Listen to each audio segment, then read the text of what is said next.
Hey everyone, welcome to the Libercast episode 138. It's been an incredible experience, um, and I want to show my gratitude to everyone who has been involved in it and the people who are supporting the Libercast by sharing and watching the stuff and listening what I have to say and what my guest had to say. And it's very important because what we're doing is trying to inverse this incredible and destructive demise that we chose for ourselves. So thank you so much for being there. Um, Here we go. Like usual, I'm gonna promote the onegreatworknetwork.com. This is a place where content creators who have things in common join up, and we have an incredible bunch of content creators, and there's new ones from time to time. So go check that. There's a lot of brilliant people. There are great presentation, great works. So there's a lot of them. So I'm not gonna waste second to not to introduce Mark Passio for this important conversation. So thank you, Mark, for being there today, and thank you for your time and your work. Fred, thank you so much for having me on Libercast today. I appreciate it. So for the people who don't know you, the newcomers on the Libercast, and just quickly go over who you are and what is your work. I'm an independent researcher and public speaker and presenter from the Philadelphia area in the United States. And my main background was in the world of the occult. And I specifically went into dark occultism and subsequently, after learning who was really in control of the network that is all over the world of dark occultism and how they're utilizing that knowledge. I had a crisis in conscience back, I guess you could say, in my late 20s or mid 20s to late 20s, and decided that I was going to become a whistleblower about the world of dark occultism, specifically Satanism. And I've been doing that ever since through my website and podcast, What on Earth is Happening. WhatOnEarthIsHappening.com is the website. And um, I basically expose occultism and try to de-occult that knowledge, bring it out of hiding, as we should know. You know, the word occult simply means hidden from sight, difficult to see, hidden from the eyes and the ordinary senses, requiring a larger worldview in order to really understand it and incorporate its knowledge into ourselves.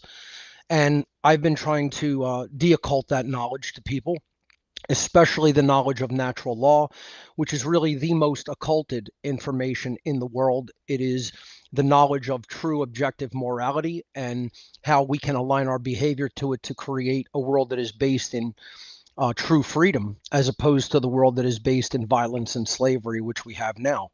So that's the main purpose of my work. And to those ends, I also teach a seminar where I train potential content creators in technology, in the technology that is required to do this kind of work and to broadcast that message of natural law and objective morality to human beings all across the world. And, that's been my main mission ever since waking up and leaving the world of dark occultism.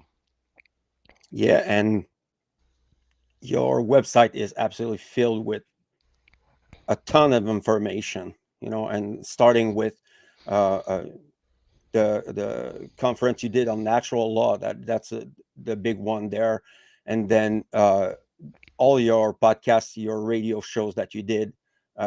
It's all worth to listen and really contemplate over this information.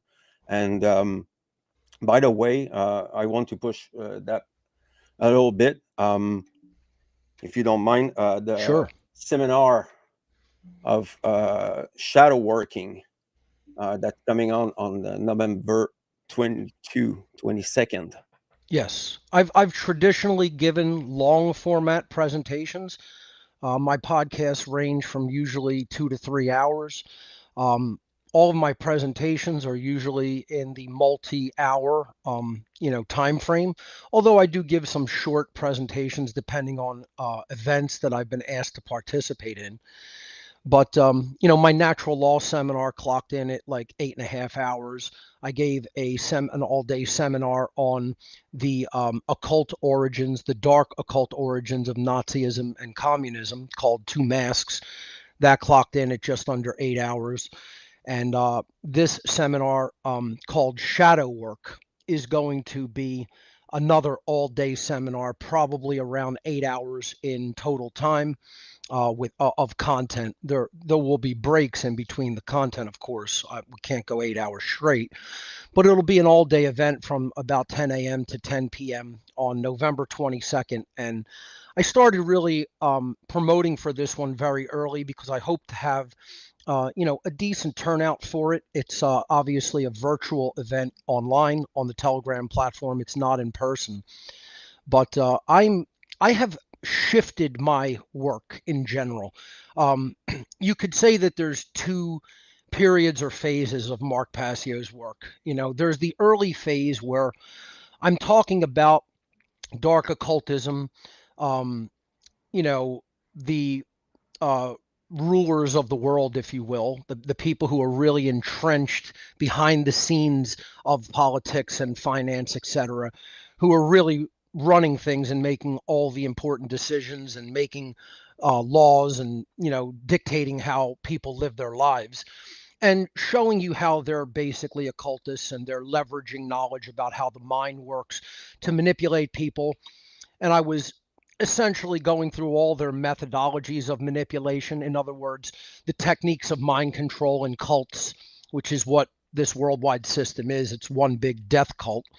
Uh, and I was showing people their symbolism and how that affects the subconscious mind, etc., and so forth. Some people call this conspiracy theory information. There's nothing theoretical about what I've ever talked about or taught in my work. I have direct firsthand experiential knowledge in their societies and orders. So there's nothing theoretical. I lived this in my life. Like I personally loathe and detest being even referred to as somebody who even examines conspiracy theory, because again, there's nothing theoretical. If you lived something in your life and you were part of organizations that do this, it's not theoretical. This is my lived personal experience, which is why I get angry sometimes with people who call me a theorist. You know, again, I don't discuss theories. I discuss events that actually occurred in my life, and the mindset of the people who were in these organizations and groups who were really at the levers of power in our world today, and all of their henchmen and frontmen who are ruling and running all of the institutions of human society. So that was the first phase of my work, and people responded really well to it. They seem to think that's the ultimate way to go. Like, just talk about all of that stuff, just talk about who's running things, just talk about their methods, etc. And take it really easy on the average public because they've just generally been sort of victims of these people. And while you can say in a way, in a perspective, yes, there has been victimhood on the part of the average person because of how the education system's been designed, the financial system, the medical system, so forth and so on, the major media lying to them all the time. But at some point, my work really shifted fundamentally into a different direction. And that's where most people jumped ship and said, we want nothing to do with this new version of Mark Passio and what he's talking about. We want to hear the old Passio talk about techniques of mind control, techniques of cults, secret societies, occultism, Satanism, their symbolism, etc. Talk about Bohemian Grove all day and their rituals, but once I got into self-examination, once I got into deep introspective personal work that the individual must do upon themselves in order to reverse all of the conditions that have been put in place by these social engineers and dark occultists, then it's like, whoa, whoa, whoa, whoa, whoa. Let's not go there, because that doesn't involve me just watching things like a TV show passively, sitting back like it's a movie taking place before my eyes.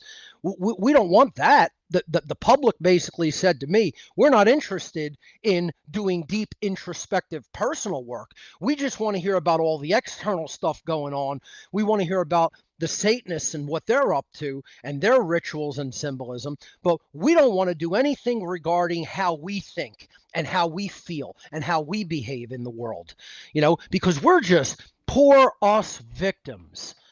We're just people who, this has all been done to us without any of our cooperation. We've just been forced into this whole thing, and it's an absolute crock of BS, is what it really is, on the part of people who say, oh, I love old Passio, but I can't stand listening to his new material or the stuff that he gets into or his attitude, etc. Because they want nothing to do with interpersonal change. They want nothing to do with self-improvement. They want nothing to do with personal responsibility to change the world for the better. No, no, no. We want a nice presentation that we can watch on our screen or on our black fondle slab, black mirror, right? On our personal scrying mirror. We want to watch it all passively. This isn't work that we need to do. We want to watch everything passively on our little device, okay? And say, it's not my responsibility to get involved on the battlefield, on the spiritual battlefield. Then you have other dolts saying he doesn't present any solutions. The entirety of my work since podcast number 1 has been the solution. On the understanding of natural law and objective morality is the solution if you deeply grok it, if you understand it all the way through completely, if you understand it from deep foundational levels. If you grasp natural law and you grasp the true nature of objective morality and how the laws of the universe give to us the consequences of the behaviors that we choose through our free will, then you have the solution in hand. Anybody saying that the solution is not out there to the public and has not been presented by me to the public doesn't understand what the solution is. They don't understand that it's changing your own mind and behaviors to put your thoughts, feelings, and actions into alignment with natural law. And it proves they don't really understand what natural law is, that it's the objective, non-man-made, eternal and immutable conditions that govern the consequences of the behaviors of beings that have the capacity to understand the difference between right and wrong behavior. Meaning it doesn't govern the animals. It governs human beings and beings of higher level consciousness than human beings, because we as beings have the complexity of mind and physiology to understand what behaviors are rights because they do not initiate harm to other sentient beings, and which behaviors are wrongdoings or transgressions against natural law because they do initiate harm to other sentient beings. And the people who are saying that this is not the solution don't understand the fundamental laws of the universe. This is the problem, is that they have not expanded their worldview to an extent that they understand that there's a higher law in operation than the scribbles of mankind on in some book, in some law book someplace, and claiming to be an authority. The other issue is people actually believe the concept of authority of other people, that there can be any such thing as moral authority. There is no such thing. All authority is saying to another being, I rule over your behavioral choices. And you may not do the things that I tell you may not do, and you must do the things that I tell you must do. Once you create that type of a relationship between two or more beings, any more than one being. If you have one being that's commanding another being or multiple beings, or you have multiple beings commanding one or multiple beings, as long as there's that dynamic of I'm going to command you, you must comply, you have claimed the ownership of the other being. The one who's claiming that authority over other beings has claimed ownership of the other being through claiming ownership of their behavior.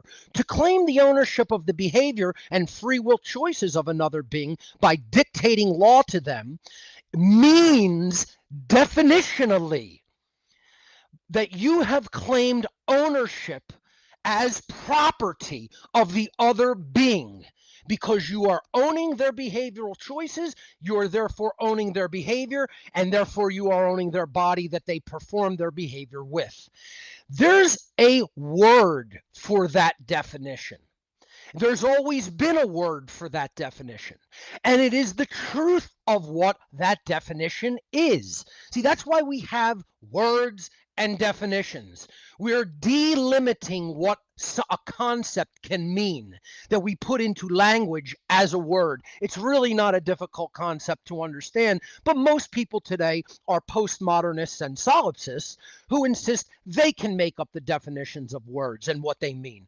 And it could just mean whatever the hell we want it to mean. That's the world we've actually come into, a total postmodern, solipsistic, sensate society that is truly honestly based in the ideology of Satanism, which should just rightly be called selfishism. If we called it selfishism, nobody would have a problem with it. Selfishism is the world's religion. People believing that they're God, believing that they can just make up whatever they want and it can become truth, and believing that man has authority over other beings. And this is all of my work is about. It's all about one overarching thing: slavery, which is what the word is that meets the definition of what authority is. Authority is the claim to own the behavior of other beings as the one who is able to dictate law to them and therefore control behavior. And that is a claim of ownership on the being. A claim of ownership on another being is called slavery, ladies and gentlemen. It is a perfectly logically laid out argument and definition. If you still don't understand that authority is slavery, there's something seriously not only broken in your brain, there's something deeply, deeply, deeply broken in your heart. You don't have heart-based intelligence. You don't have care activated within your being, within your soul. And this is the problem in human society. And it's specifically a gigantic problem in the freedom movement. And this is why shadow work is so needed, because the people in this community aren't really activated beings. They're still passive watchers. They're passive observers. They have no skin in the game. They have taken up very little to zero personal responsibility to change the world for the better. They want to look on a screen and see something taking place like a new episode of a TV show. And what's their battle cry? Their battle cry is, show me something new. Give me information I haven't seen or heard before. That's literally these moronic dolts' battle cry is, I want something new. I don't want to change anything inside my heart. I don't want to change anything inside my mind or the dumb dolt things that I think every day or the dumb dolt behaviors that I perform every day. No, no, no, no, no. I want no part of that. That's hard work to change yourself and improve yourself for the better. I want no part of that. I want to point fingers externally and say it's this group. This one, it's all just the Freemasons. They're responsible for all the woes of the world. It's all just the Jesuits. They're responsible for all the woes of the world. It's all the Catholics. It's all the Jews. It's all the Islamicists. Pointing fingers externally, but never doing this for a millisecond. Never once doing that and finding out how are you personally involved in any of this, for better or worse. How are you contributing to the dynamic for the worse by how you think, how you feel, how you behave, what you speak, what you don't speak? How are you getting involved in putting skin in the game for the betterment of humanity? And the answer is most people don't have one crock of crap to show for any work that they've ever done. They have zero involvement.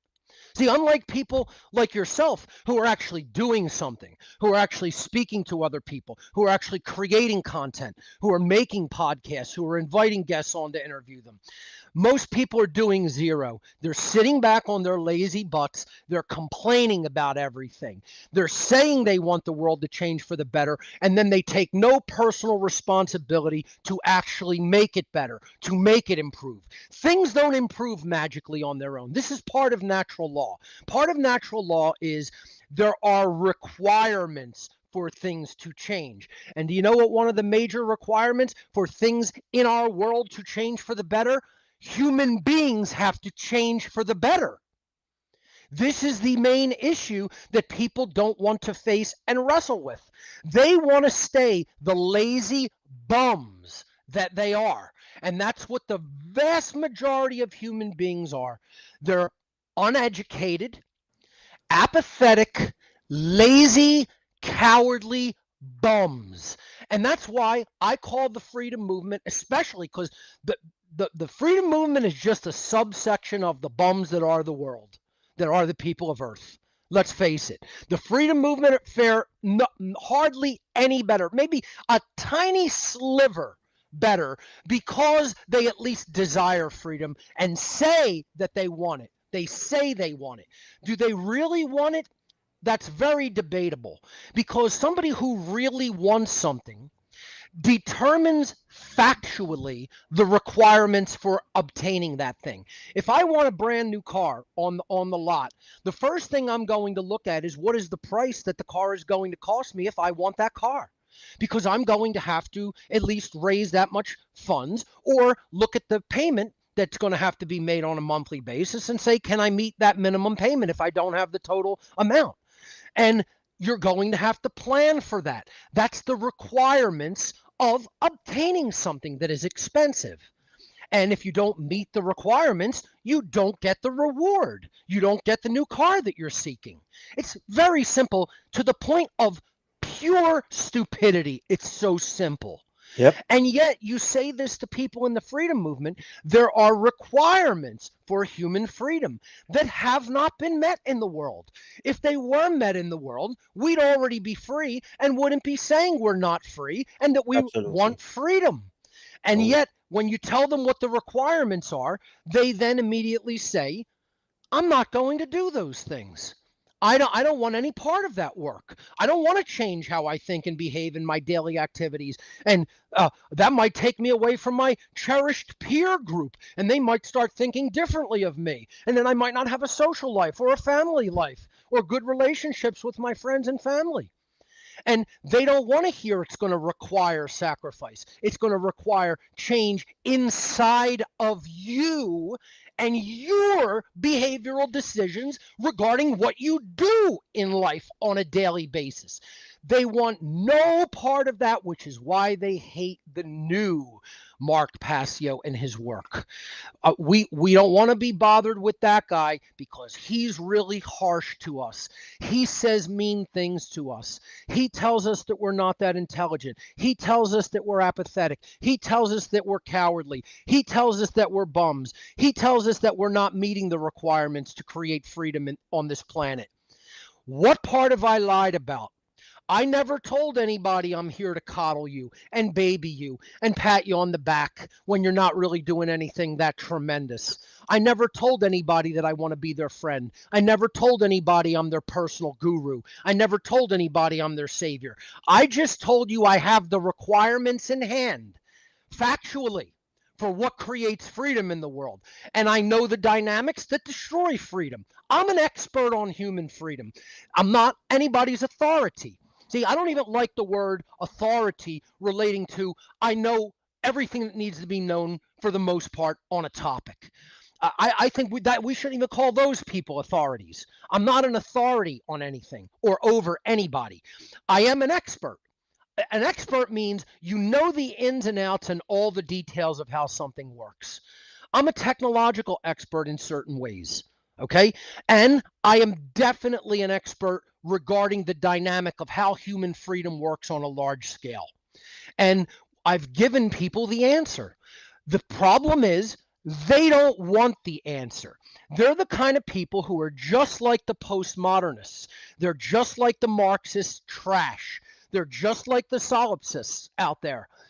They don't want it to be true. See, it doesn't matter whether it is true or not to them. They've decided that's hard. And therefore, I don't want it to be true. So I'm going to just believe that the answer lies somewhere else. And this guy, Passio, is wrong. And that's what they've decided to do. Don't listen to him. He was great when he was talking about symbolism, and there he was an expert and knew his shit, right? But once he got into talking about how I need to change, then he doesn't know what the hell he's talking about anymore, right? Like I would be a total expert on the whole world of the occult, and yet somehow I just don't know what I'm talking about when it comes to the greatest secrets of the occult world. I just went off the rails there, you know?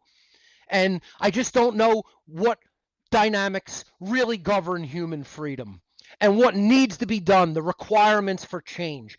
There, I got it all jumbled up in my head.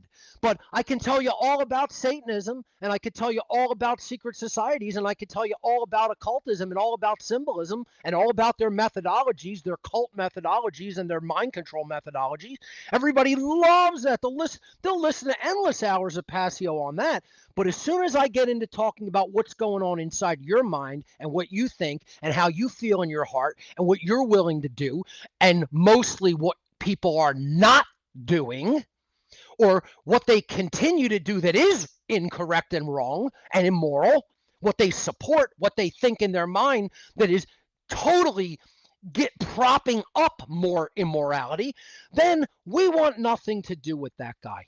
And that's really the two areas of my work for the last couple of decades. Spending over a decade talking about the external factors, but when I start turning it toward, you know what? You have to change. You have to change the way you think. You have to meet the requirements for freedom. And most of all, you have to put skin in the game, and you need to get involved on the spiritual battlefield by creating content rich, informational rich content, and putting it out publicly and speaking openly and publicly. Then all of a sudden, everybody curls up in a ball. They go into their little turtle shell. Their neck sinks it back into the shell. And they're like, I don't want to hear anything about that guy or his work. That's a mean guy who is telling me I got to do things to get things. You know, these are the people who say, I want the car, but I have no money. And I'm going to get that car somehow. It's just going to magically show up on my street with a nice little bow tie on top of the hood just for me, because I'm a nice person and that's all that's required. Niceness, it matters so little compared to whether you're correct or not. This is what really matters. Getting the answer correct, then aligning your behavior to the facts of the matter. People don't want to hear that that's how reality works. That's how natural law works. You have to understand what correct thought and behavior is, and then you have to acknowledge that within yourself, and then you have to align your behavior to it through the force of your own will.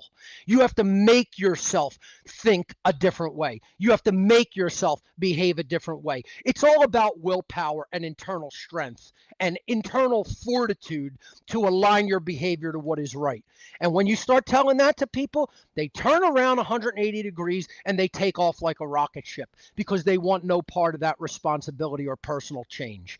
So that's really where my work has been for the past many years, and has led to what I'm going to be doing in November, which is trying to speak to people within the freedom movement regarding shadow work, which is the work that you do upon yourself to look at all the negative things, look at all the things you're not really doing that you know you should, and start changing your thoughts about yourself and ultimately leading to changing your behavior regarding what you're doing in the world. Yes, and I've been doing the shadow work for few years now, and the benefits of doing it are immense. There's good that comes from it, but there's a lot of pain, and Yes, confronting truth about yourself is a destructive thing. And no doubt. why it's so why it's so important, it's because we cannot do the work if we don't do the shadow work, That's right. because You know we what? this is the principle of correspondence. Absolutely. As above, so below. If we're a society that is still basically acting like low life trash because we haven't done the shadow work upon ourselves and we're just complaining about our loss of freedom, and we haven't really bettered ourselves from a spiritual perspective, and we still think low thoughts, we still have basically not activated care, and our behavior is still reflective of basically our low thoughts in the world. What do you think's going to change for the better? Why would anything change for the better with basically low life type people in the world that haven't truly bettered themselves through shadow work? Shadow work is about you're leaving the low life area of your life, that phase of your life, if you want to call it that, or that identification, as basically somebody who's a bum. That's why I call the freedom movement the bum fight. Okay, it's very harsh. It's a harsh term. I don't even refer to it as the freedom movement. It's the bum fight. It's a bunch of bums all fighting each other. This was actually like some series of like trash videos. It was called Bum Fights. I don't know if you ever heard of this, but it was like really big in the late 90s and stuff like that. And it was just like a guy would go around with a camera to like low rent areas of cities, and he would just film bums getting in an argument and fighting with each other. Actual fist fights of bums. It was a series of DVDs, not just one. It was a series of DVDs. Yes, this is true. Look it up. Called Bum Fights. And this is what I call the modern day freedom movement. It is the bum fight. TBM, baby. TBF, the bum fight. TBF, the bum fight. Capital T, capital B, capital F. The TBF, the bum fight. Okay? Because all this movement is just bums fight, yelling and fighting at each other and causing conflict amongst themselves without actually going anywhere. You can't call it a movement. It can't be called a movement. A movement implies that you're going from one place to another. The bum fight isn't going from one place to another, the so called freedom movement. The bum fight is staying right where it is, and they're just fighting each other and creating and doing and going no place. Creating nothing, doing nothing, going nowhere. And it's been this way since the early 2000s. For a quarter of a quarter of a century, decade, multiple decades, a quarter of a century, it's been like this, the bum fight.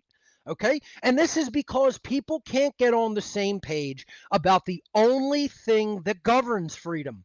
There's only, see, Fred, I want to do social experiments throughout the world. I would love to see freedom oriented groups, meetup groups, lectures, in person meetups, gatherings, you name it, wherever freedom, so called freedom oriented people gather. Okay, wherever there's 10 or more people who gather, I want to see a social experiment done. And if anybody, I'm going to just lay this out on this podcast as a challenge slash request. Okay. If anybody has in person meetups of any kind with generally freedom oriented groups of people, okay, it doesn't matter whether it's a libertarian party meeting, it doesn't matter whether it's, a lecture on what, real freedom is or anarchy, it doesn't matter whether it's a lecture on occultism or whatever. Wherever there's people who gather who generally say they want freedom, here's the social experiment. I want people to I want the person who's organizing the group to pose one simple question that has a correct answer, that is not a subjective question, or does not have an answer depending on subjectivity of the person answering it. It has a true, real, in nature, in the natural world, objectively true answer. And this is the question. And then I'll tell you what the answer is, and I'll tell you the social experiment you do. The question that the organizer should pose is, what is the dynamic in one word? Answer in one word. Tell me the dynamic that ultimately governs the state of human freedom. That's it. What dynamic in the world, in nature, in the universe, doesn't matter how you want to word it, governs the condition of human freedom? Meaning, what is freedom hinged upon in society? In a society of people, what dynamic does freedom hinge itself upon? Meaning, if this dynamic is altered in some way, freedom is altered proportionally. And if it's altered in a different way, freedom is then altered proportionally in the opposite way. And I will guarantee that exactly, here's my guarantee of anybody who does this social experiment anywhere in the world, and there will only be one factor that will change this. Here, and really listen to this. Exactly 0 people will get the answer correct.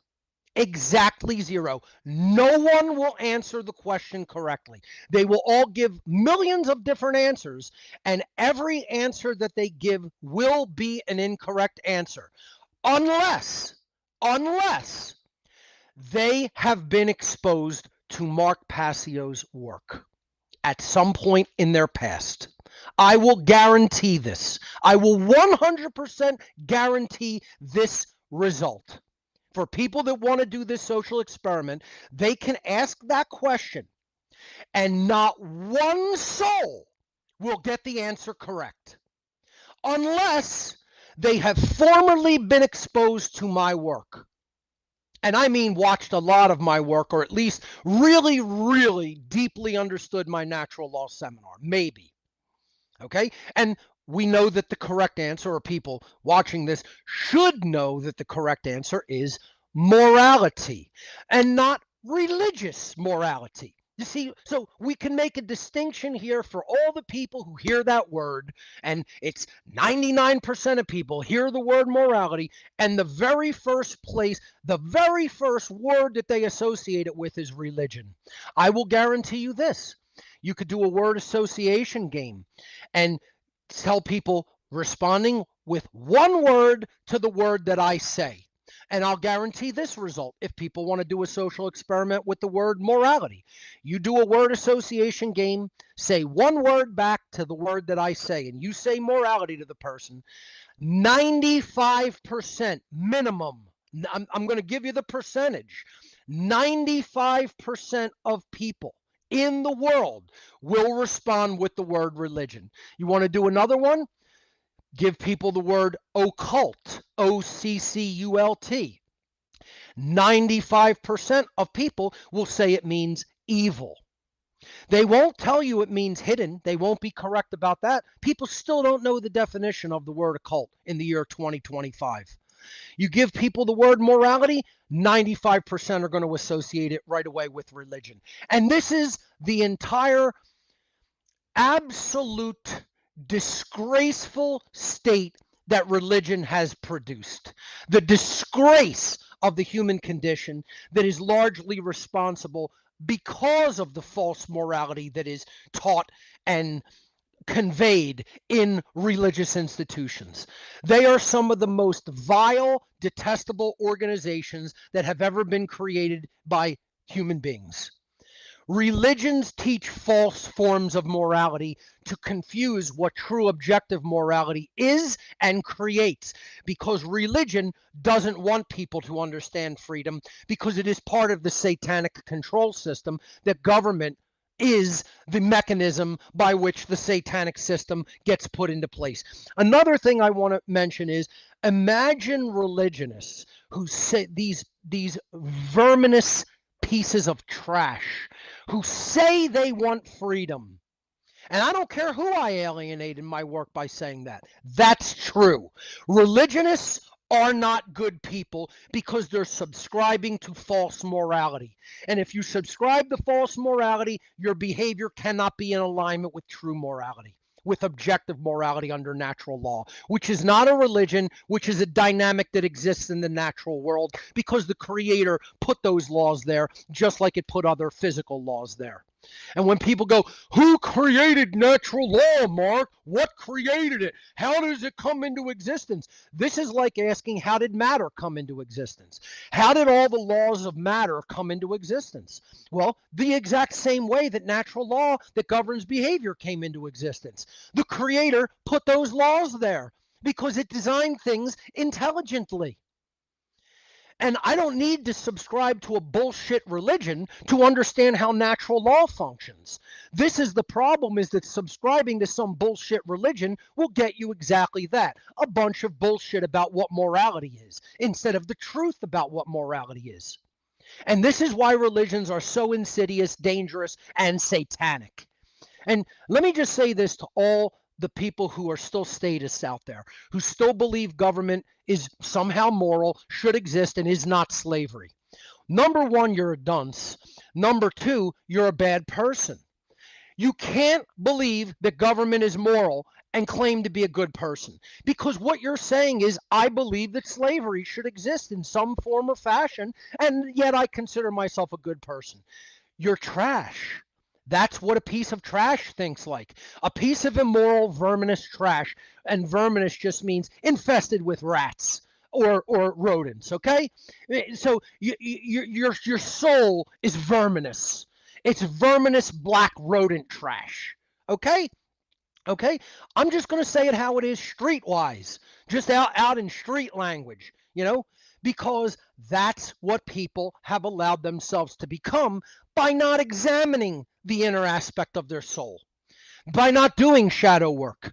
They believe they're good people when actually they're verminous rat trash. Okay? And what shadow work gets you to do from a streetwise, literal perspective, it says, stop bullshitting. Stop lying to yourself. Stop calling yourself a good person when you believe in slavery. Trash. And I'm not going to say that to you. You're going to say that to you. You're going to acknowledge that. You're going to admit it to yourself. That's what real shadow work makes you do. When I was doing shadow work, I laid down in a bed in a room with black painted walls because I had used it as a satanic ritual chamber. And I laid down and I pressed click on my old school CD player in my bedroom, in my black walled bedroom, on a black bed, a bed with black sheets. And I pressed play and I listened to Cathedral's album Forest of Equilibrium over and over and over and over again while examining all of my thoughts and behaviors while I was a Satanist, and just bombarded myself with the truth about who I was and the piece of trash that I had become, listening to the most ponderous doom metal that I could find at the time. And I sat there until I acknowledged who and what I became. And I mean acknowledged it with no buts, ors, ands, etc. Just confronted it directly. So imagine trash that claims to be Christian, claiming to be followers and emulators of Christ and Christ consciousness as portrayed in the biblical scriptures in the New Testament. Imagine people who say in one sentence, I am Christian.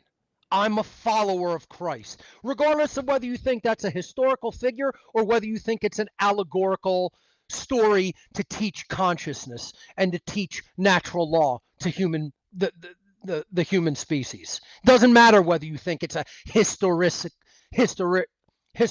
figure, okay, that actually existed in the world in human history. Okay? It doesn't matter whether you think it's a spiritual allegorical figure. in a story or a fable to teach morality and natural law. Either way, to dare to claim to be a follower of Christ and his message. And then in the next sentence you say, I'm a Republican, or I'm a Democrat, or I'm a political follower, or I believe government should exist, or I support this government or this military or that military, or these cops or those cops. Imagine what kind of verminous rat trash someone has to be to dare think that they're a follower of Christ. I mean, I can't get any more angry or upset about anything. And that person would then say, you don't claim to be Christian because you don't say Jesus Christ is your Lord and Savior. That's not what it is to be a true Christian. That's what a fake Christian will do, and then go support government, military, and cops.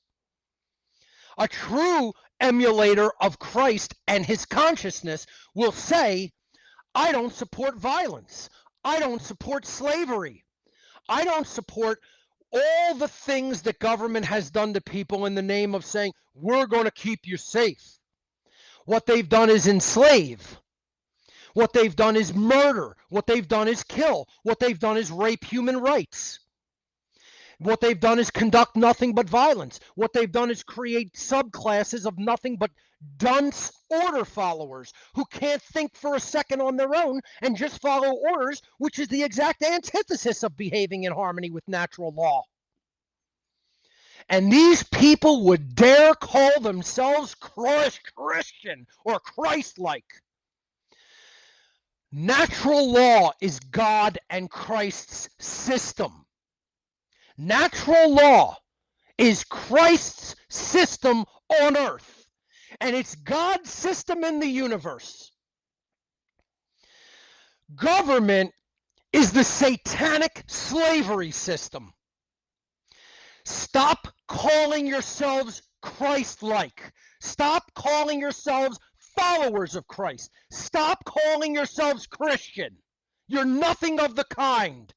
You're verminous satanic trash. Are what people who say in one breath they're statists and believe government has any right to exist morally, and then in the next breath say they're a follower of Christ. You're a follower of rat trash. And somebody needs to tell you that.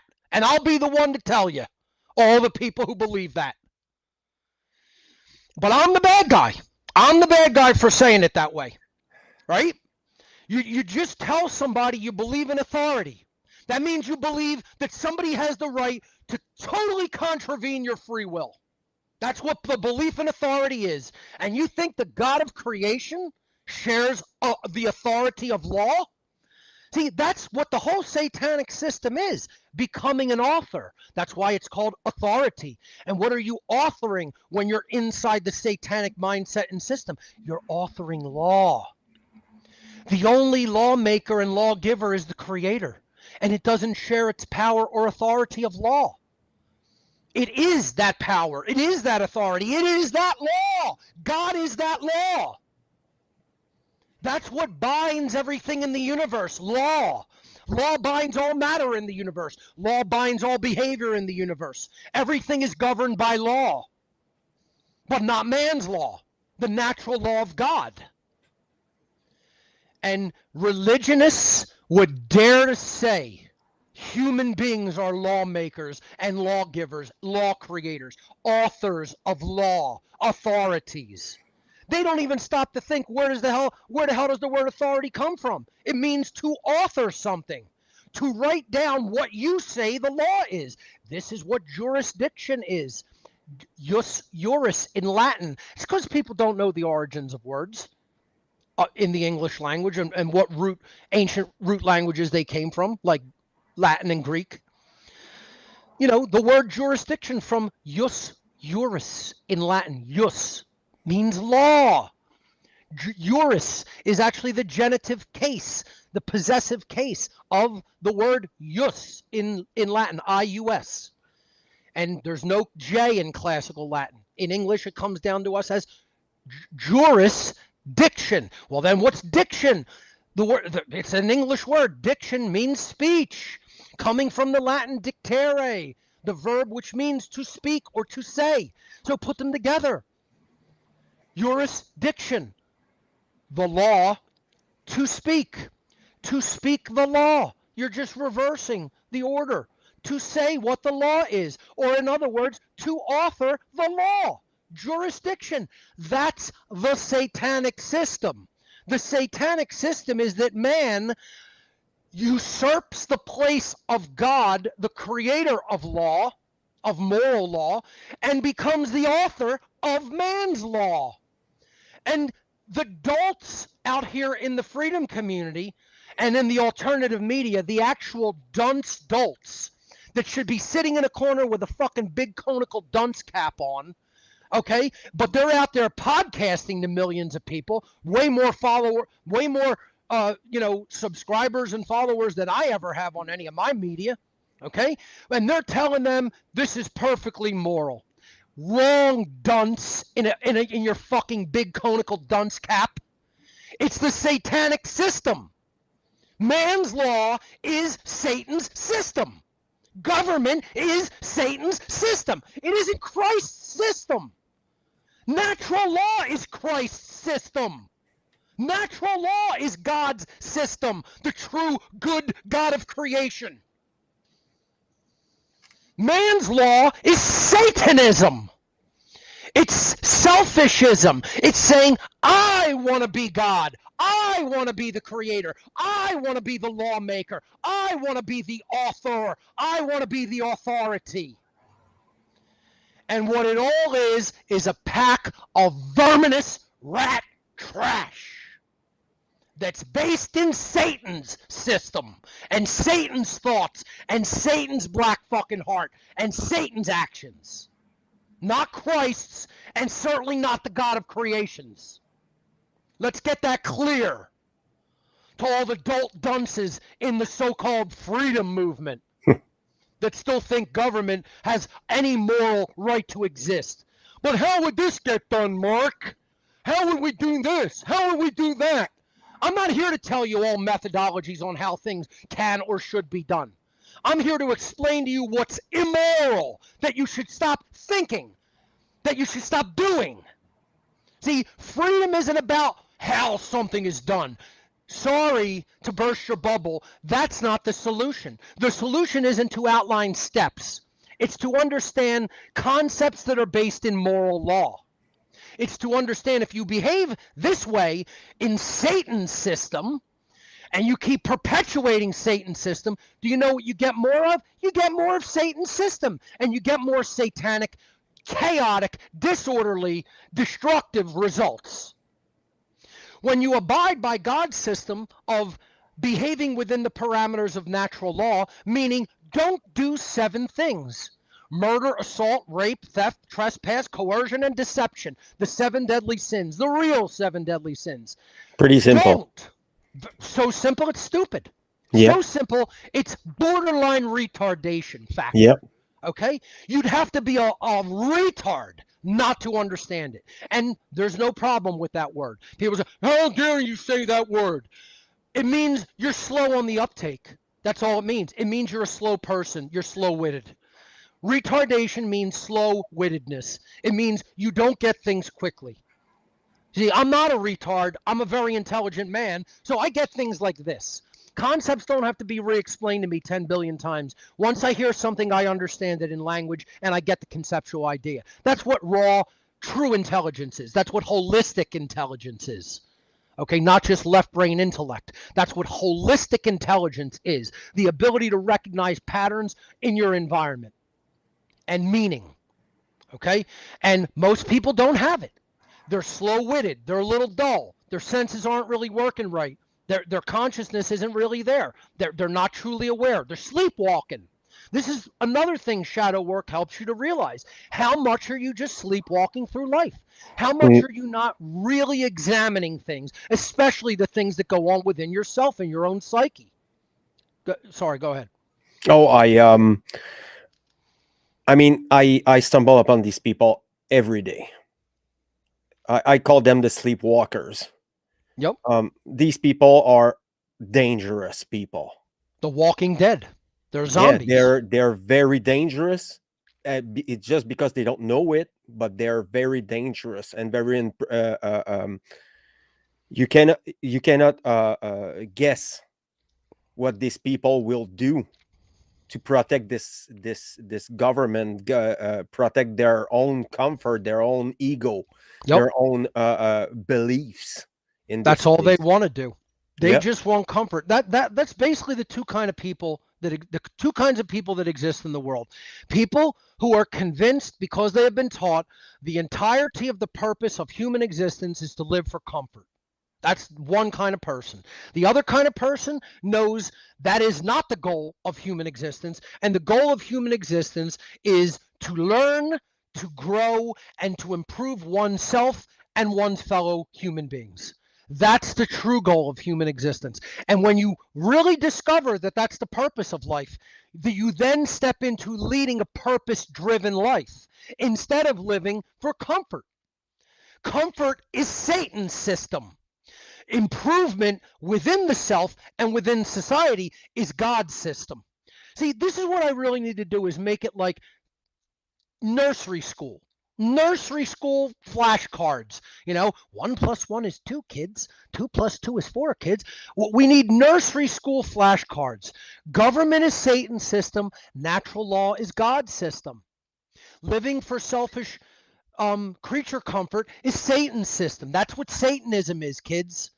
And truly improving oneself and then helping to improve society as a whole, that's God's system. The freedom movement does not want to hear this. The freedom movement wants to hear, I need to do nothing except go out and vote on election day for whoever the lesser of two evils happens to be. This is what actual dumb, absolute cretins. Okay, you remember the Ramones song Cretin Hop? There's no stopping the cretins from hopping. That's what describes these people. They are NPCs. They're non-player characters in some crazy simulation. They're cretins hopping around. They're the pinheads. The Ramones were ahead of their time, right? The pinhead with their mascot jumping around like a complete retard. They were mocking the average person. They're not. The Ramones were not saying that they're like that. They're saying that the average Joe and Jane Dolt are like that. Okay, they're pinheads. They're cretins. Okay, and that's how most people want to stay. They want to stay a slow on the uptake cretin, and they want to do that because existing like that keeps you where you're at in a state of relative comfort. It keeps you in your same peer group. You don't lose friends. You don't lose family members. You don't lose any comfort by rocking the boat, right? So if you rock the boat, you lose that comfort. So they say to themselves, I don't want to lose all this comfort because that's my satanic system that I've been living in. I'm some, megalomaniac narcissist that has to be comfortable all the time and can never sacrifice anything for anybody. I can never perform a selfless act in my entire miserable satanic existence. So I just want to stay in my comfort zone, in my existing peer group. I don't really want to improve because when I improve and my peers don't, they'll all fall away or they'll all ostracize me. And I don't want to have that happen. I want to stay in my satanic comfort zone.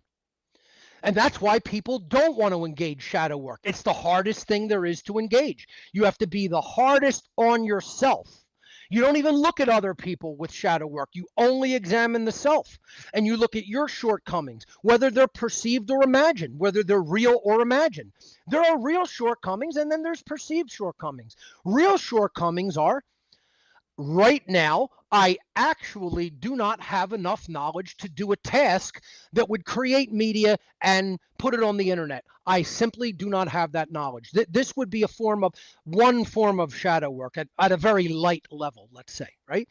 I maybe perhaps have the desire to say something and contribute to the conversation, but I'm acknowledging right now I do not possess those skill sets. I don't know how to do that task.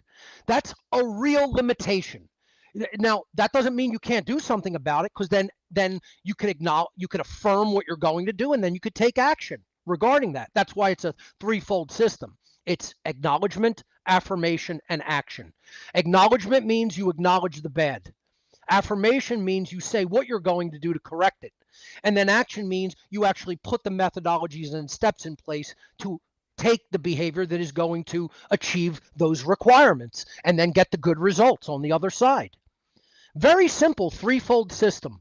It's what I use to straighten myself out and become an actual responsible adult, Oh as yeah. opposed to a chronic complainer that does nothing and has no skin in the game.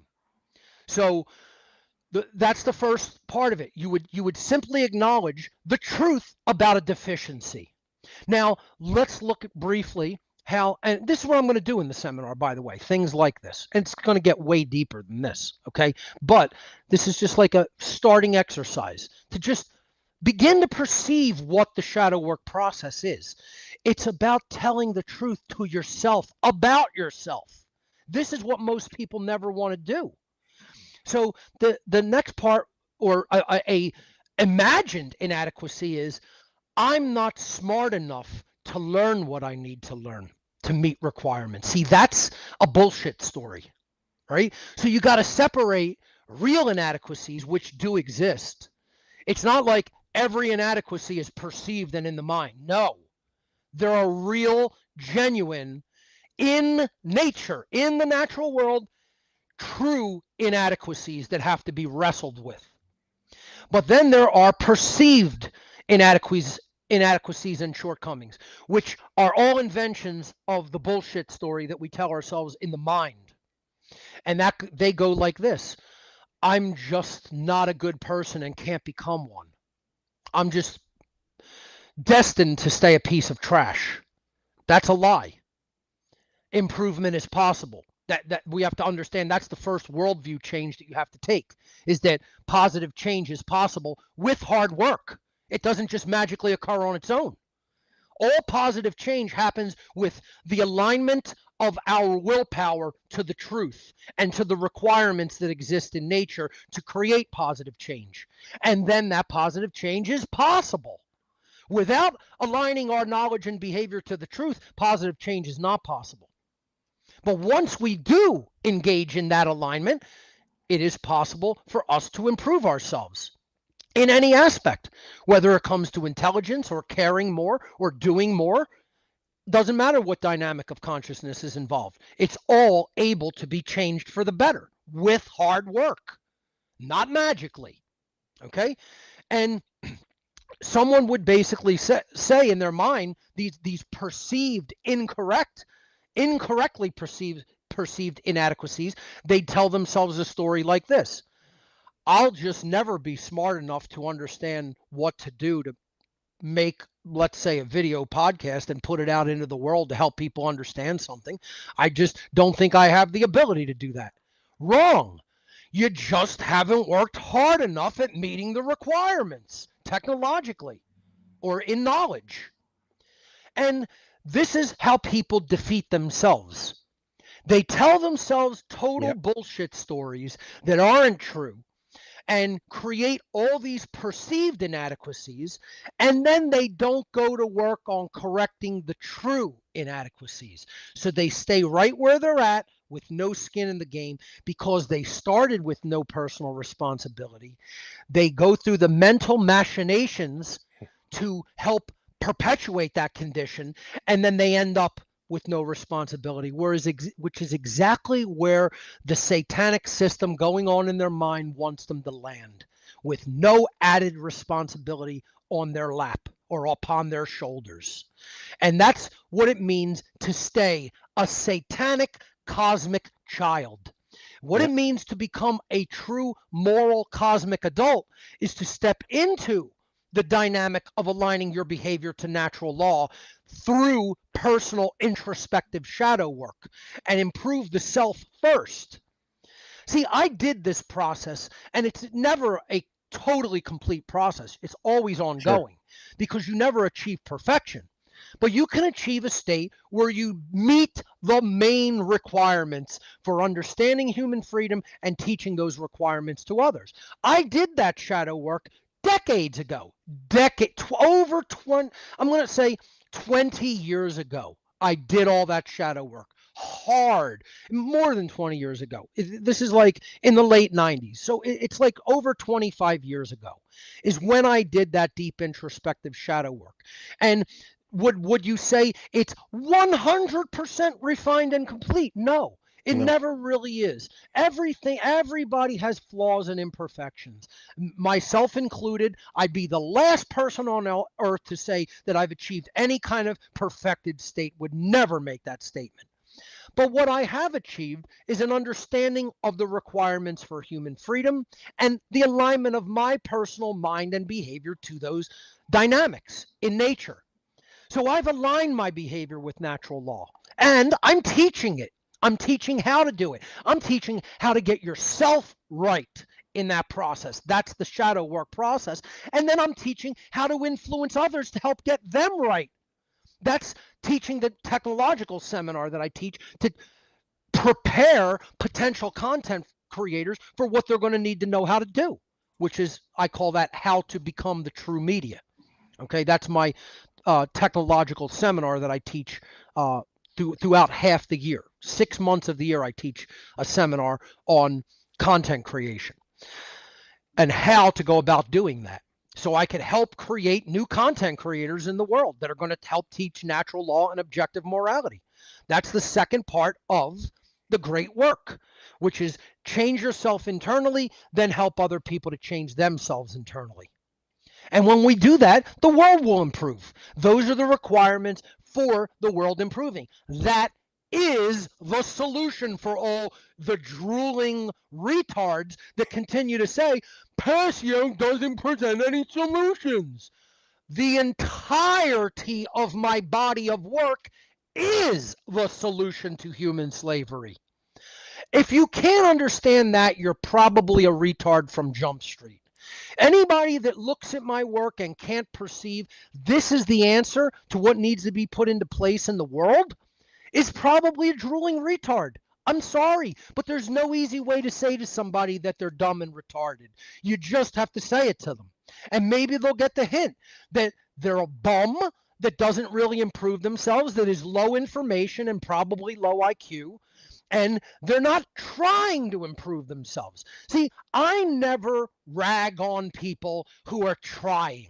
All you got to do is try to make improvement. And I mean genuine effort. I'm not talking about half assed efforts. Like I say I'm going to get involved and then I make a couple of flyers and people don't want to take them out of my hands and then I throw them up in the air and say, I'm out. That's not real try. That's not real effort, right? Real effort isn't saying, hand me the easiest task and let me do it half-assed and say that I was part of something. That's not genuine effort either. I'm talking about genuine effort, really getting involved. I'm not talking about people who are like, let me see what Passio's tech seminar is all about as an intellectual curiosity. And then I see how hard it's really going to be to really become a content creator and really dedicate my life to this. And then I say, you know what? It's probably not worth it. That's not trying. Trying is making a true, genuine effort with the full force of your willpower and staying the course, at least for a decent amount of time. That's trying. That's making a genuine effort. Most people don't do that. You know, they half ass everything because they want to stay bums without any personal responsibility. A bum on the street doesn't have any responsibility. He has no possessions to really take care of him, except maybe a shopping cart he's pushing around or a bag he's holding, you know, or his refrigerator box he's sleeping in. Very little responsibility, low maintenance, low effort, you know, low um, quality as a being, period. And that's why I call this movement the bum fight. They're the kind of people that don't want to do that shadow work to improve themselves and to improve their effort in the world, to make genuine, real, lasting effort. But they're great at complaining. And you know what they're the best at? They're champions. They should win the WWE title belt if there were a championship for complaining about Mark Passio and how mean he is and how much he yells and how much I can't stand the later aspects of his work. I'll listen to all the early stuff where he points fingers at the cabal of social engineers. But once he points the finger at me and say my effort is negligible or zero, then that guy is the bad guy. You got the title belt in that category. They're the champ in their weight class in that category. Okay, but Yeah. God forbid, ask them to actually get involved and try hard. Then it's crickets chirping and they're nowhere to be found. It's like a cartoon, literally, where they took off so fast. There's a whirlpool of dust in their wake. That's literally what these people are like. Yeah, I did a freedom fighter on the Quebecer side there, and yeah, I'm pretty disgusted with what I've seen so far. Most people are still into the religionist political mindset, and I can do a lot of connection of what about what you're saying about the freedom movement in the United States. Um, it's the same. We have the Trumpers, you have these QAnon retards, and then you have and they're very strong Oh yeah. here. They're Yeah, convinced that's the answer. I mean, Q is just going to save us all. I mean, the white hats, the Q is just going to unleash on the shadow state, on the deep state. My God, it's going to be like a 30-second process. And the mass arrest, the prisons are just going to be overflowing. We're going to have to build new prisons for all the mass arrests.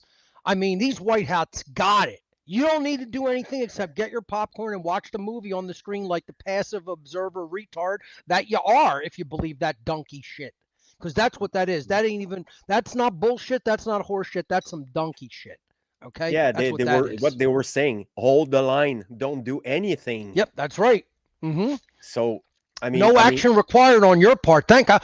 Whew, thank God, man. I thought I was going to have to get involved and do something for a second. You scared me. Q's got this. The White Hats got this. Thank God. yeah, military I mean, psyop, imagine that like there are garbage. these are nuclear retards. They are retards that just they blew up nuclear and they're spreading the retardation all over the world like fallout. I'm serious. It's Yeah, sad. It's sad what the mind control social engineers have done to people. It's I mean it really in all honesty, I have to stand back in awe, in amazement. I have to stand back and go, wow. yep, I would just like to shake the social engineer's hand and yep, say, what can I say as an opponent? Well done. Well done. Never would have imagined that it was possible. Well done. Like I have respect for an opponent that can do that. I don't know. I can't influence minds for the good at that level. How they're influencing minds for the bad and for the to become completely utterly retarded. I can't even imagine. I can only aspire to be able to influence minds for true good that way. These guys are the champions. These social engineers, these satanic social engineers that are doing that and putting those psyops into place, they are real champions at what they do. They are the heavyweight fucking champions of the world in mass yep, mind control. And they know what they're doing and they can influence. They can't influence it for the good. That's way harder. Now, believe me, if they sat in my position, they'd fail way worse than I ever have. Okay? I've at least influenced a few people toward the good, truly, right? More than a handful, let's say. But I can only aspire to own minds like they own the QAnon movement minds. mm, I mean, that's the true dark great work, and they are champions at doing it. That's the dark great work, not the true one great work. That's the satanic great work. And man, do they know what they're doing. Those guys are experts. They're not authorities of anybody or anything, but they are experts at doing that. I yeah, wish I was as much of an expert on influencing minds for the good. hmm, That takes numbers. That Mark Passio is not powerful enough of a magician or whatever you want to, an alchemist, an influencer to do that on my own. I would need significant help, which is what I've been calling for from day one, which is what the whole great work is about. It's about cooperation, it's about partnership. It's not about anybody being anybody's authority or guru or master. It is about us getting together and doing the work of influencing people toward the true good. And if more people got involved in that, we'd make more headway. If more effort was put behind that, we'd make more headway in the world. And we would be transforming the world as we speak into a much better place to live in. Instead, people are watching, observe. This is literally their mantra. Grab your popcorn and watch the show. How do you believe you're involved as a good person in any capacity? You're a passive observer doing nothing while evil runs amok because you believe a bullshit psyop story. And you can't tell these people. Like you said, they're totally committed to it. That's what a cult is. Natural law is not a cult. It's a dynamic in nature that is observable, that acts in a certain way, that is repeatable, that is knowable, that is a dynamic of science, having nothing to do with belief or religion. There is nobody requiring anybody to believe anything. What people in the natural law community and the anarchist community are asking people to do is simply observe nature and how it actually works to bring us the Absolutely. consequences of the behavior that we ourselves choose and put out into the world. Then what result do you get on the other side? And Yeah. it's insanity because people have been doing the same things, getting the same chaotic, disorderly, destructive results, and they keep doing the same things while saying they want the opposite. That's madness. Yeah. Yeah. And they can't see it. And they're gonna be proud to doing it again. Here in Canada, it's gonna be not maybe in a few weeks. They're gonna elect another master, and I'm telling them, don't do it. You cannot give your responsibilities to anyone or any hegemony of Yep, power. that's right. We voting is violence. Government is slavery. I keep on repeating it again and again and again. And if I get 1% of the people, I'm gonna be happy about it. Because we should be in the One Great Work Network. We should be millions of That's right. people. That's right. And instead, we have a few people watching on a daily basis, instead of tens of millions. Um, One of the things I always just tell people is just imagine the old form of authority that was called kingship or royalty. Imagine having one person seated on a throne in a castle someplace in Europe, and all the people in the whole geographical region has to obey this one being's dictates, what he or she says, the king or queen, the sovereign.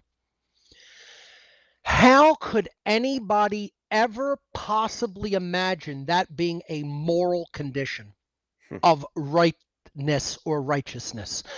Could you imagine being so fucking dumb and retarded that you actually believe this person has the moral authority to act as a king and command others? And then if they don't comply to the commands of the king or queen, they'll send henchmen out to do violence unto them. And imagine anybody, anywhere, ever, in any part of history, any time frame, actually believing that was a moral condition in place. How fucking retarded would someone have to be to say, oh, yeah, the king has every right to be that king and to do those things? Yes, that's moral. That's right. That's perfectly within the boundaries of right. That you could just hear the kind of fucking egghead fucking retard that would say something like that. Yeah. Oh, yeah, the king had the authority. It was gifted by God to the king. Yeah, you didn't know? Oh, we'll send you the memo on the papyrus. Don't worry about it. And it's just the same kind of fucking moron egghead today that goes, oh, yeah, there's authority in government. It's real. It's moral. Yeah, they have authority over other people. You didn't get the memo? We'll send you the email again. It must have went in your spam box. This is the kind of fucking morons that exist all around us. Yeah. They can't see that all government is oligarchical authority, meaning you diffuse it to a few people instead of one king or queen. Or it's the same system. It's dictates by this person or these people.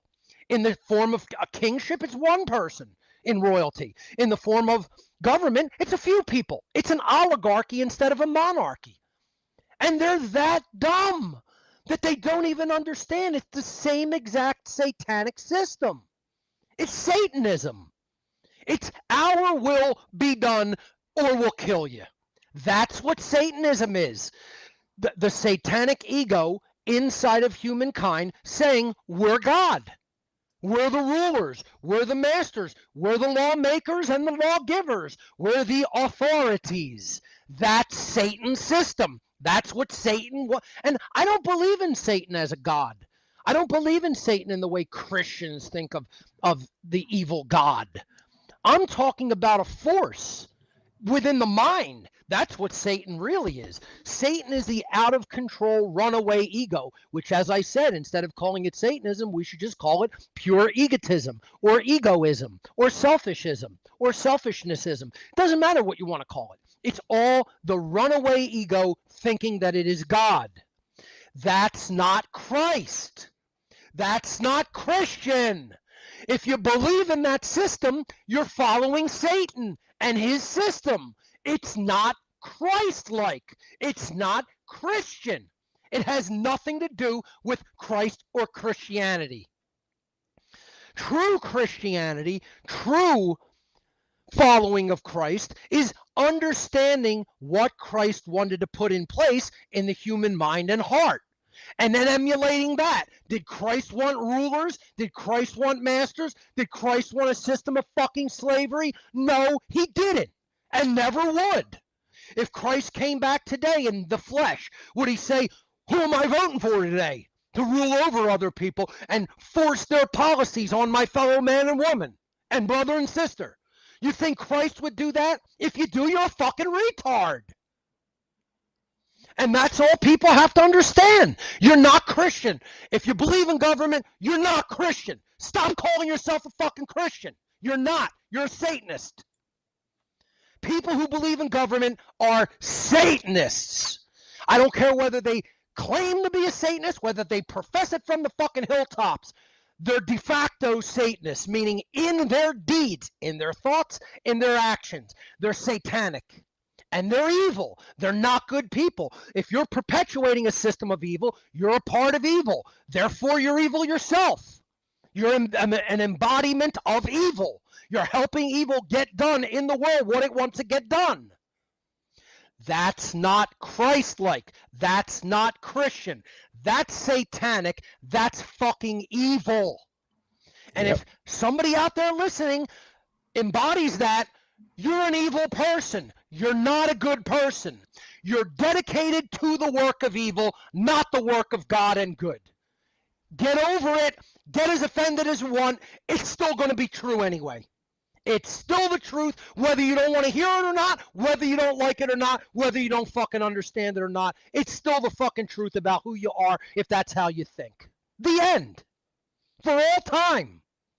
That's the eternal truth of that matter. And the shadow work that needs to be done is accepting that that's the real objective truth in nature. And then getting yourself out of that satanic mindset and improving yourself. And then helping to improve the world toward true goodness and the true laws of the Creator. Not man's laws. And this is the exact message Christ was teaching people, which got him murdered by the state. The pigs killed Christ. The police and military of their day, the order followers, killed Christ at the behest of who? The Roman Senate. And they were influenced by who? The temple money changers, which were the financiers of their day. That was the financial system, the money powers. And then who were they ultimately influenced by? The Pharisees and the Sadducees, the established religious institutions in Judea at the time of Christ, or the story of Christ, however you want to look at it. But religion, money, and government are who conspired together to murder Christ and then did it. And this is who the assholes of today's world and freedom movement want to put their faith in. They want to put their faith in religion. They want to put their faith in the financial system. They want to put their faith in government. That's Satan's unholy system. It's not the system of Christ and the God of creation, and never will be. Imagine the it's got damage. to be said like this. It's got to be said nastily to people. Yeah. They're not willing to listen when it's said politely. They're not willing to listen when it's laid out perfectly logically. I've done that for decades. Go and listen to the early Passio. I was a very calm man back then in my younger years. I progressively got more and more harsh to people because I realized how more and more fucking satanic they've become, and unapologetically so. They're just narcissistic, verminous trash. Satanists in their hearts and deeds. In their minds, their hearts, and their deeds, they're satanic. You don't need to profess to Satanism or go partake in satanic rituals at some satanic institution to be a Satanist. You're a Satanist by how you think, how you feel, and how you behave in the world. It's Yeah. called being a de facto Satanist. And that's where all these people are. That's why I call the freedom movement the bum fight, because it's just loaded with fucking egotistical Satanists with no knowledge of how freedom works. And then they want to complain about me and my work and my anger toward their ignorance, apathy, laziness, cowardice, and bumness, quite frankly. And Yeah. that's what this whole so-called freedom movement is, and that's why it'll never lead to freedom, because it's one big mess of a satanic fucking bum fight. Yeah, and it leads to fucking uh, uh trash parenting too. That's it. How are the children are treated in this modern era? It it's fucking horrifying. You want to know The what part of the shadow work seminar is going to be?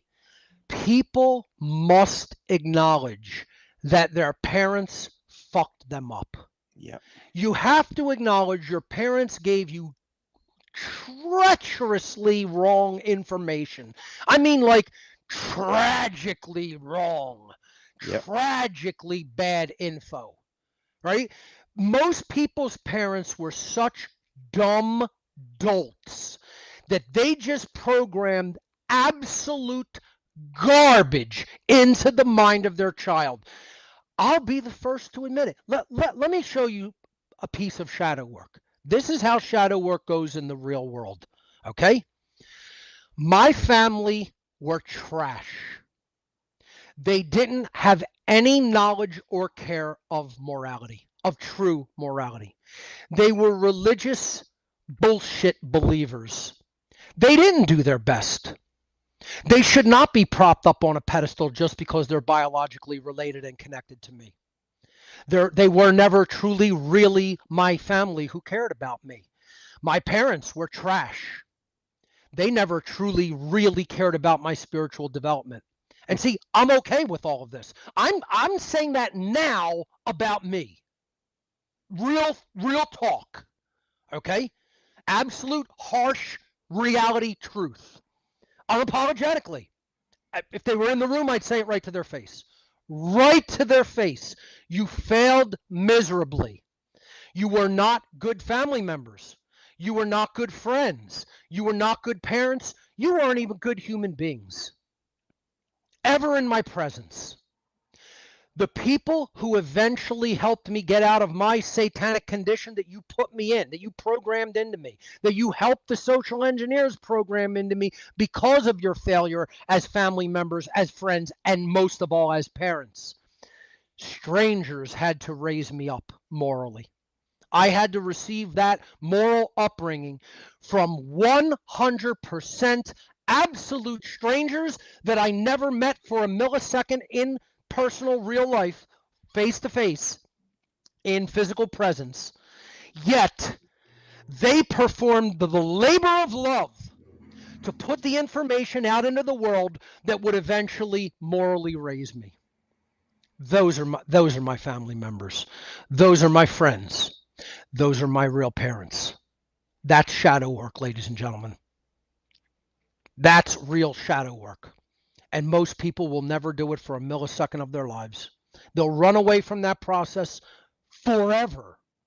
From lifetime to lifetime, perhaps, they'll run away from that process because they don't have the internal fortitude to just face it and say it aloud to themselves. Now, I did that day after day after day, week after week, month after month, for years, saying that into a mirror to myself, with silence around me, with no technology on, with no TV blaring, with no music playing, sitting down in front of a mirror and speaking the truth to myself until I realized there's nobody coming to help me from this condition. I have to help raise myself out of it. I have to reach out to others and help them improve themselves so that they can get onto the great work. And I took years to get to the point where I'm really explaining what the great work is and what shadow work is. Because you have to prepare people with other truths first. It's a stepwise progression. This is why I tell people go and listen to my podcast in order and transition from the old Passio to who I am now. You know, transition to that information flow. And then you'll understand my anger. You can't understand it in isolation by listening to one podcast. Sorry, but you might think you can, but you really can't. You got to listen to a stepwise progression. And the progression will also give you all of the information you need to know about this world and who's running it and how it operates and all their techniques to totally poison your mind and your heart and your soul. And if you care enough about yourself, and if you care enough about your loved ones, and if you care enough about future generations of humanity, you'll get to work on your own personal shadow work, and then you'll put skin in the game, and you'll actually do something to make a better world for ourselves and those who come after us. And I mean, that's really all I have to say about it. And I think that's probably like, if you're okay with it, a decent place to leave what we've talked about today. I Sure. think that's very direct. I went off a little bit, but maybe not over the top completely. And it really gets to the heart of the matter. The real central heart of the matter is if you don't want to examine your behavior and your thoughts and what you're doing and how you're affecting other people in the world, you're not really a good person. If you believe that authority exists, you're not really a good person. If you believe government is moral and should continue to exist, you're not a good person. And you have to really, in all honesty, it's not Mark Passio that you need to come face to face and term to term with that about. It's the God of creation. Because, one thing I am happy about, one thing that I can say I actually find joy and peace in is that all human beings will one day die. That's not a horrible thought. That's not something I feel anxiety about. That's something I feel joy and peace over. Because every being is going to have to come one to one, mano a mano with their creator, and then there won't be any justifications, there won't be any excuses, there won't be any more lies. It'll be the raw, brutal truth of what they did and didn't do when they had the time in this world to do it. Yeah. And everybody's going to eventually face that day. And that's what I find joy and peace in. So if people, find value in anything I've said here today, visit my website, whatonearthishappening.com. I always recommend the podcast series In Order, which will actually change your existing worldview if you go through that process. It's a process of shadow work unto itself to listen to all of my podcasts in Yeah. order. And then go through my lectures, my presentations, etc. And your worldview will be changed forever if you get enough of that information. It's the old adage. I'll wrap up on this. The old adage of, and I always forget the poet's name who, coined this, but it's the Pierian spring in the ancient Greek philosophy represented the fount of knowledge. It was the wellspring of knowledge and information that would just well up like a fountain. And I think it was William Blake, but don't quote me, I'm not positive, who said, drink deeply or taste not from the Pierian spring. So he's telling people, drink in fullness of knowledge. Take the fullness of knowledge into yourself, or don't bother. Don't be the kind of person that wants sound bites. Oh, I find this intellectually curious. So give me the 30-second version of Mark's Natural Law Seminar, would you? No. The whole 8 hours, 8.5 hours are required, or it wouldn't have been 8.5 hours. It would have been a 30-second TikTok clip. It's not. It's an 8.5 hour powerhouse of a philosophical and intellectual lecture. that you have to focus in on and really hear what's said deeply with no distractions. And then maybe you'll get it. Drink deeply or taste not from the Pierian spring, Okay. because at the Pierian spring, shallow drafts, little sips, intoxicate the brain, intoxicate the mind. If you drink a tiny little sip, you're drunk on knowledge because you think you know enough when you don't.